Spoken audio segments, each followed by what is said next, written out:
एक छोटी सी कथा है, मजा आएगा आपको भी।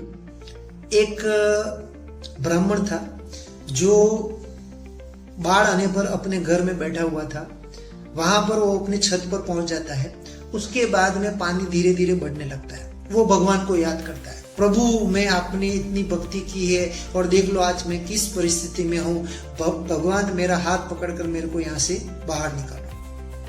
पुरुषार्थ की बात आई है ना, देखो पुरुषार्थ, भगवान तो आपके पास में आते हैं, पर आप क्या उनको पहचान पाते हो कि नहीं पहचान पाते, उसके ऊपर ये कथा है।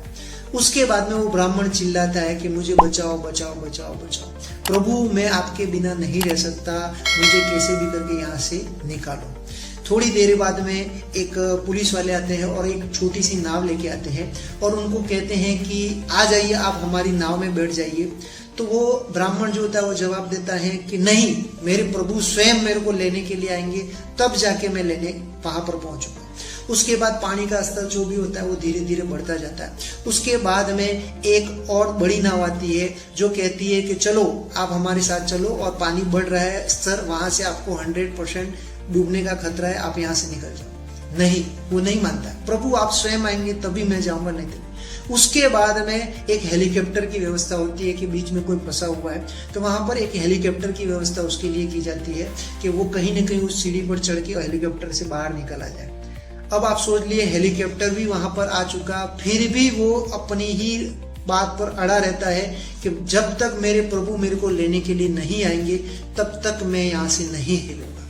हेलीकॉप्टर चला जाता है। थोड़ी देर बाद पानी का स्तर इतना बढ़ जाता है कि वो डूब जाता है और उसकी मृत्यु हो जाती है। मृत्यु पर्यंत वो भगवान के पास जाता है और भगवान से ये पूछता है कि प्रभु मैंने आपके लिए पूरे मतलब मेरा परिवार छोड़ दिया, मैंने आज दिन तक शादी नहीं की, मैंने आपके इतने जप किए, मैं दिन रात आपकी इतनी पूजा करता रहा, फिर भी जब मैं इतनी मुसीबत में था तब आप मुझे लेने के लिए क्यों नहीं आए, आपने उस पानी से मुझे बाहर क्यों नहीं निकाला। तो भगवान ने वहां पर उसको अच्छा सा उत्तर दिया, आप भी सुनिएगा ये उत्तर। उसने कहा कि सर्वप्रथम जब तू डूब रहा था तब मैंने एक छोटी नाव भेजी थी। यदि उस छोटी नाव में लोगों ने बोला कि बैठ जा भाई, पानी यहाँ से बढ़ रहा है, तू बैठ जा और तू बच जाएगा, उसके बावजूद भी तू नहीं बैठा। सेकंड टाइम पे मैंने थोड़ी बड़ी नाव भेजी, हो सकता है तू उस नाव से डर रहा हो, छोटी नाव से, मैंने सेकंड बार बड़ी नाव भेजी, बड़ी नाव में भी तूने मना बोल दिया कि मैं नहीं बैठूंगा। फिर मैंने सोचा मेरा भक्त इतना अड़ियल है तो मैंने तेरे लिए स्पेशली हेलीकॉप्टर भेजा। हेलीकॉप्टर भी मैंने सोचा कि तू वहां से निकल जाएगा कैसे भी करके। हेलीकॉप्टर में भी तू मेरे को ही जपता रहा और बोला कि मैं हेलीकॉप्टर में भी नहीं बैठूंगा, मेरी क्या गलती है, तू बता। तेरे लिए मैंने 3 व्यवस्थाएं कर दी, प्रभु साक्षात तुम्हारे सामने नहीं आएंगे, किसी को माध्यम बनाएंगे आपके लिए, कोई न कोई आपको उस माध्यम के द्वारा आपके पास में आएगा उस मुसीबत से निकालने के लिए। स्वयं प्रभु आपके पास में किसी रूप में नहीं आएंगे। इस कहानी से आपको शिक्षा मिली होगी कि प्रभु स्वयं नहीं आते हैं। प्रभु यदि अपना भक्त होता है तो उसको बचाने के लिए बहुत सारे भरसक प्रयास करते हैं, अपने को उस रूप को पहचानना पड़ता है। इसके आधार पर एक छोटा सा भजन भी है, सुनिएगा, मजा आएगा आपको भी, और कमेंट्स भी कर देना ये भजन आपको कैसा लगा।